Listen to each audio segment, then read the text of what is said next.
Since my daughter became a mum at 16, everyone's always saying, oh, she's so responsible. She's got such a great head on her shoulders. Your relationship's amazing. I'm here to tell you it was not always like that. And we are talking, things were bad. I'm going to tell you about a time when even the police would not help with her. This is also proof that people do change. Teenagers that are like unruly, they can turn it around. So Steph got suspended. I got called to the school, and when I got there, Stephanie refused to leave and come home with me. Now, this weren't because there was anything going on at home or anything like that. She just doesn't like being told what to do, or didn't like being told what to do. Now, we'd been through this a few times already, and obviously we've gone through all the steps at this point of trying to coax her out. You know, they know there's no safeguarding concerns, and we've tried to be nice about the situation, but she was not budging for anything. And it actually ended up in the deputy head teacher. Well, I'd been there about half an hour at this point trying to get her out. I've gone back to the car, had my other daughter with me, and we're just sitting in the car thinking we don't know what to do. So the deputy head teacher, she ended up calling the police and asked the police to come and remove her from the school to bring her home. The police refused to come out.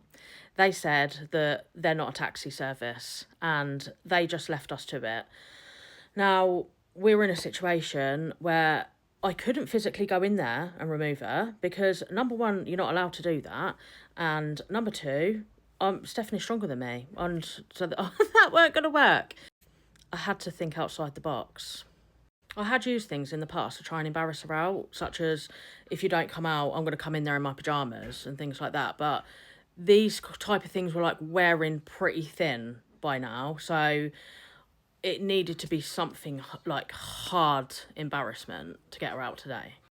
Where I was positioned at this point was in the car park, right outside the front of reception. There's fences going across, but they're bars, they're see-through.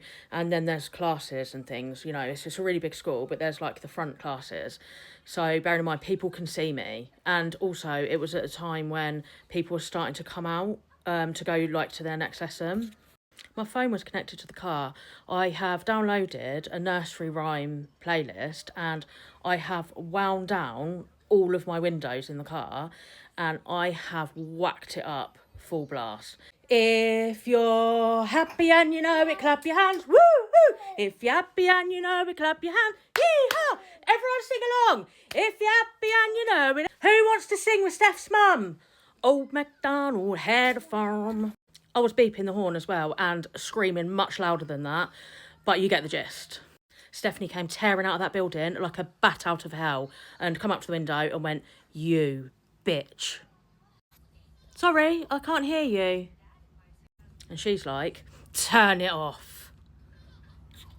I said to her, "Here is what's going to happen. You are going to go back into that school, you're going to grab all your bits, and then you're going to come and get in the car, and we're going to drive home. If you don't do that, I'm going to turn this back up. I am going to get out of the car myself and I'm going to stand in front of the car. I'm going to take my jacket off. I'm going to start waving it around and I'm going to do every action to every nursery rhyme in the whole entire world in front of everybody when they are going to their classes." She says, "I hate you."